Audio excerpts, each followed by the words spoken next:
Welcome to off the record. Deputy CM Pawan Kalyan farm house పై గత కొన్ని రోజులుగా రాజకీయ వర్గాల్లో ఊహించని రీతిలో హోరెత్తిన ఆరోపణల తుఫాను వెనుక దాగున్న అసలు నిజమేంటి? చెరువును ఆక్రమించారంటూ వచ్చిన తీవ్రమైన ఆరోపణలపై స్వయంగా రంగంలోకి దిగిన హైడ్రా కమిషనర్ రంగనాథ్ ఎలాంటి సంచలన విషయాలను వెలికితీశారు? ఈ వివాదంలో అసలు అక్రమాలు జరిగాయా లేక ఇదంతా కేవలం పొలిటికల్ గేమ్ ప్లానా? ఈ ఉత్కంఠభరితమైన ఘటనలోని అసలు వాస్తవాలను, అధికారికంగా వెల్లడైన కీలక వివరాలేంటో తెలుసుకోవాలంటే లెట్స్ వాచ్.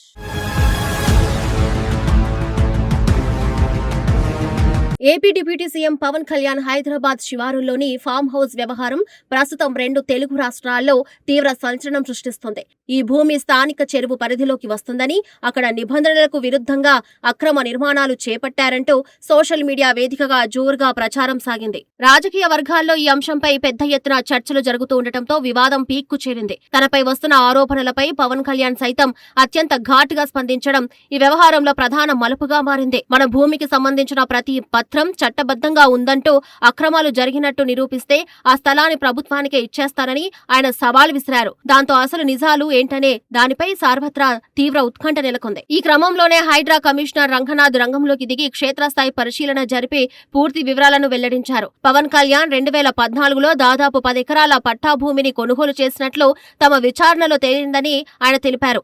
ఆ తర్వాత జరిగిన ప్రభుత్వ సర్వేలో కొంత భూమి చెరువు పూర్తిస్థాయి నీటి మట్టం పరిధిలోకి వచ్చినట్లు గుర్తించామని స్పష్టం చేశారు. అయితే చెరువుల పరిధిలో పట్టా భూములు ఉండటం సర్వసాధారణమేనని, ఇలాంటి స్థలాల్లో వ్యవసాయం చేసుకోవడానికి చట్టపరమైన అనుమతి ఉంటుందని కమిషనర్ వివరించారు. ఈ అధికారిక ప్రకటనతో పవన్ ఫామ్ హౌస్ పై సాగుతున్న అసత్య ప్రచారానికి ఒక్కసారిగా చెక్ పడినట్లయింది.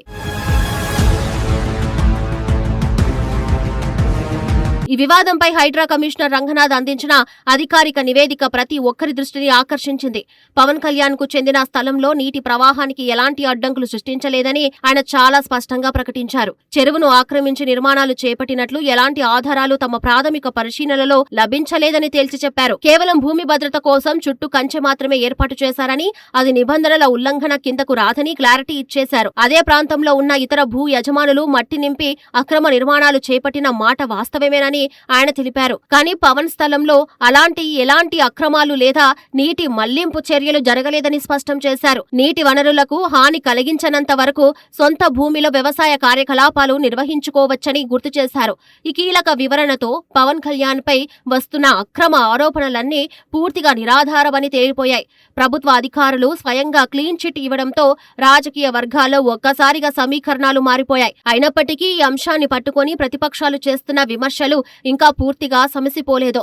నిజానిజాలు వెలుగులోకి వచ్చిన రాజకీయ ప్రయోజనాల కోసం కొందరు ఈ వివాదాన్ని ఇంకా సజీవంగా ఉంచే ప్రయత్నం చేస్తున్నారనే టాక్ వినిపిస్తుంది.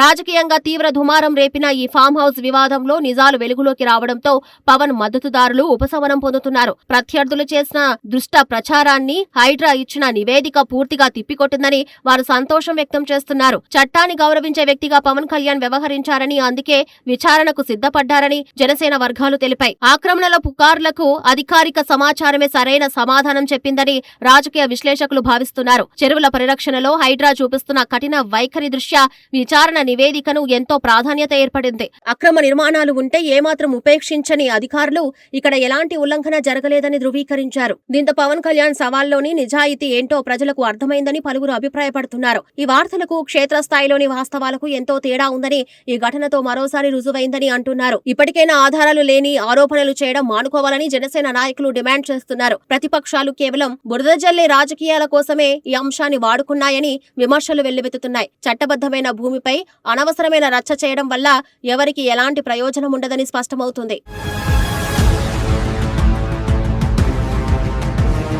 ప్రస్తుతం తెలంగాణలో ఆక్రమణలపై హైడ్రా నిర్వహిస్తున్న కూల్చివేతల పర్వం దృష్ట్యా ఈ అంశం మరింత ప్రాధాన్యత సంతరించుకుంది. పవన్ కళ్యాణ్ లాంటి ఉన్నత రాజకీయ నాయకుడి స్థలం కావడం వల్లనే సోషల్ మీడియాలో దీనికి విపరీతమైన ప్రచారం లభించింది. ఏ చిన్న అంశాన్నైనా పెద్దది చేసి చూపించే ధోరణి ఇటీవల పెరిగిపోవడానికి ఈ సంఘటనే ప్రత్యక్ష నిదర్శనం. అయితే అధికారులు క్షేత్రస్థాయికి వెళ్లి విచారించి వాస్తవాలను బయటపెట్టడం ద్వారా అసలు నిజాన్ని సకాలంలో వెలికితీశారు. చట్టం అందరికీ ఒకటేనని, తప్పు చేయనంత వరకు భయపడాల్సిన అవసరం లేదని ఉందని ఈ ఉదాంతం నిరూపించింది. ఏళ్ల తరబడి ఉన్న భూ రికార్డులను, నిబంధనలను క్షుణ్ణంగా పరిశీలించిన తర్వాతే కమిషనర్ తమ ప్రకటన విడుదల చేశారు. చెరువుల వ్యవస్థను దెబ్బతీయాలనే రీతిలో ఉన్న సొంత భూముల్లో హక్కులను కాపాడుకోవడం నేరం కాదని స్పష్టమైంది.